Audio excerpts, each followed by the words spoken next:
Streamers, what if one device could replace your Stream Deck, switches, overlays, your capture card, and even your streaming software, and saving you having like 50 cables under the desk because, you know, let's be real. Well, this is the Sumerge Desktop Streaming Assistant, which is a brand new all-in-one streaming device that I've been sent an early version of to share details with you guys ahead of its release. So today I am going to show you what this thing is capable of and how it might redefine your entire streaming setup. So first up, obviously the build. It is premium feel right out of the box. You get the Sumerge unit, which is the big sort of tablet-like device. You have USB-C power, a HDMI cable, and even a handy little mount here, which is perfect if you have a desk setup and you want it to be a part of that like mine. The design is overall pretty minimal. It's matte grey in color. It's not too heavy considering it is packing a punch. And it is for sure a solid build. And there's no flashy RGB or colorful nonsense either. It is just purely efficiency in tech, which is all in one place. So that's quite nice to see. So it powers up with a simple wall plug and turns on with a brief held press of the power button, and the 15.6-inch display is surprisingly crisp. It has brightness controls out of the gate, and the interface feels super snappy and responsive, no delay or jank, which is already a big win, because one of my big questions going into a device like this was the OS and how the OS was going to perform. I have tested a huge amount of tablet systems at my old job and just in general, and I've dealt with so many unoptimized versions of Android, it's laughable.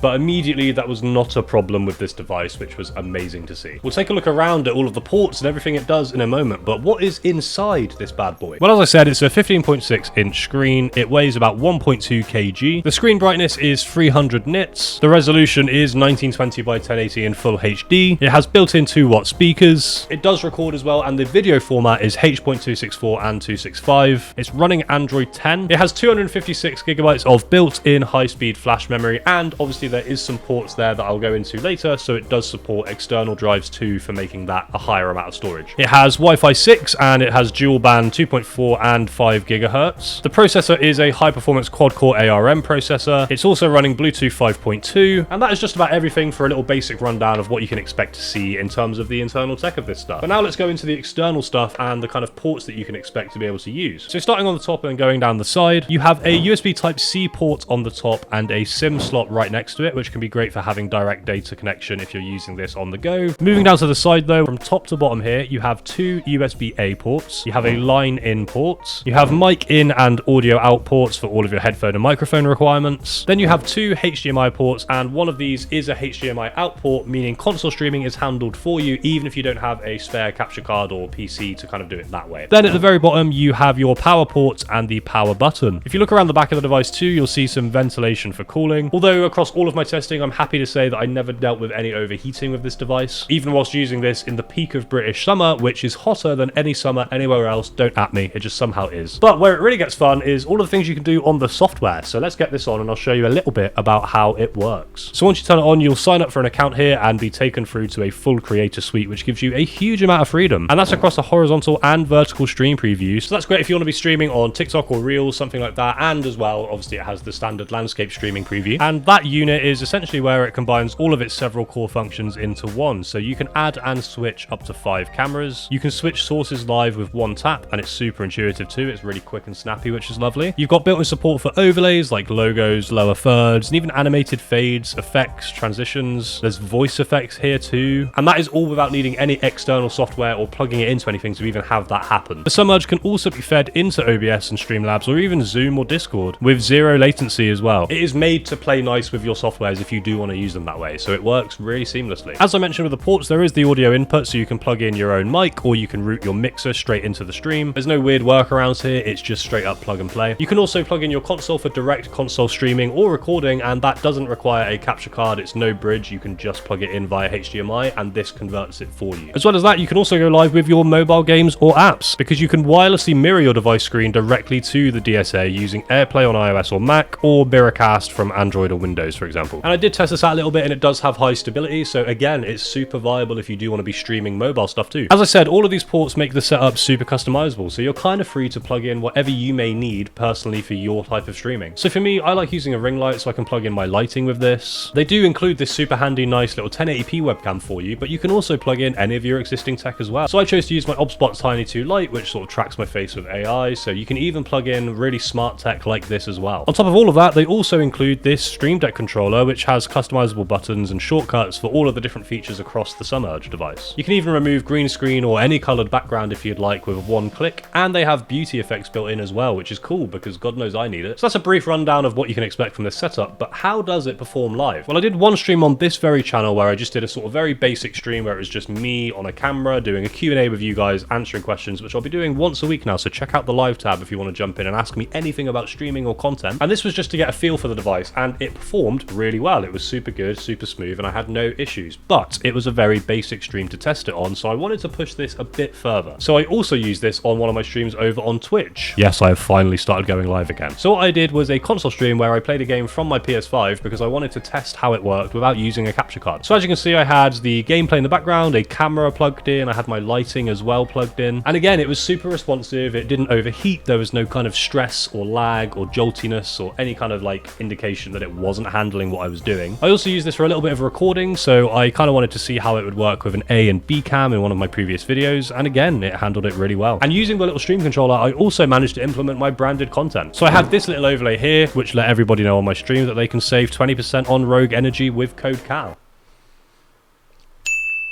But it was very one tap and you're done. So if you have set up a stream before on anything like OBS, Streamlabs, anywhere, it's very, very similar. They've not only made a device that is an all-in-one to save me having stuff strewn across all of these 4 monitors like I normally do, but they've also made it very user and beginner friendly. And the best part of all, I didn't even plug this into my laptop or PC to use it. I just sat at my desk, plugged this in, and went live. So I do think ultimately this will be a huge win for people that do want to stream on the go or do portable streams, IRL streams, and just in general, if you don't have like the spec that's going to handle it as much, maybe you have a lower end PC, streaming directly from this will handle that stress for you, and then your PC is freed up just to play the game. But alas, I ramble on. So is the Sumerge DSA worth it? Well, if you're a streamer, podcaster, or content creator who wants fewer cables, fewer crashes, and more control in a sort of smaller and more easy to digest package, then this is a seriously exciting piece of gear, especially if you are a solo creator and you handle all of it yourself. It replaces like 5 to 6 devices with just one device, and I love streamlining things like that. So yeah, safe to say I am genuinely impressed. And ultimately, as you may have noticed at the beginning of the video, I will put this back on its stand now, because as you can tell, I have made room for this in my setup over onto the side there, because I genuinely think that I'm going to continue to use this for some of the Twitch streams that I do, particularly ones like I did recently with a Magic the Gathering stream where I'm doing it a little bit further away from my PC. It really is a great utility, and I'm really happy to have used it. So to wrap up, go down there and hit that like button if that thing impresses you, because it impressed me. And drop a comment down there too. I'd love to know what you guys think of it, and if it's something you think that you'd end up using someday. If you want to check out the device in full with all of its spec, I will leave the Kickstarter link in the description as well, because it is yet to be released fully. If you'd like some free artwork, my website is linked down below too, which has a bunch of free Twitch panels and different artwork styles for you to help you get going on Twitch without paying a penny. Whilst you're down there, you'll also see our community Discord, which has 300 plus other streamers and creators like you. So if you want to make some friends in the space, or maybe just get some advice, whatever it may be, hop on in, because we would love to have you there. And in the meantime, here is your last chance to subscribe in this video, and here's another video that might help you on your streaming or creative journey. Thanks for watching, and I hope I'll see you in the next one.